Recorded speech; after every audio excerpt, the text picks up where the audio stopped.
Have you ever stopped and stared at grass to see if you could see if it was growing? Probably not. You look a little weird, a little crazy. But does the fact that you can't see grass growing mean it's not growing? See, it feels like our lives can be like this sometimes.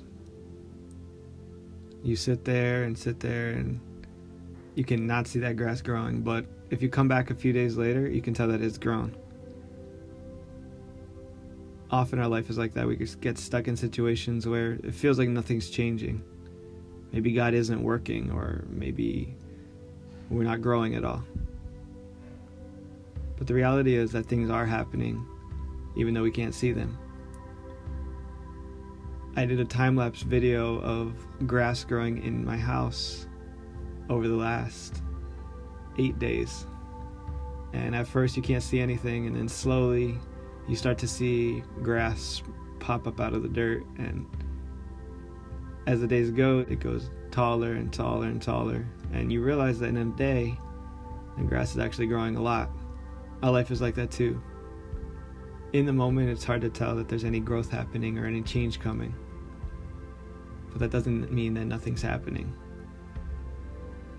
You see, God's got a different perspective than we do.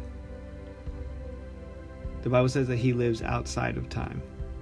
In Psalms, it says this, and also in Peter, that to God, one day is like 1,000 years, or 1,000 years like one day. I think that means that God lives outside of our time. And so when we go a week or 2 weeks or 3 weeks or a month, and it feels like nothing's changing, it might be just because we can't see enough of the big picture to realize what's going on. Just like the time-lapse shows that the grass really is growing from God's perspective, seeing the big picture, He knows and can see the growth that's going on in you. And He's orchestrating and planning things to continue that growth. Today I want you to think about this illustration and trust that God is continuing to work in you, that God is working around you. Don't let the fact that you can't see your growth discourage you from continuing to try. His timing's perfect. We can trust it. And remember that He sees you from a timeless perspective, and He still has hope for you.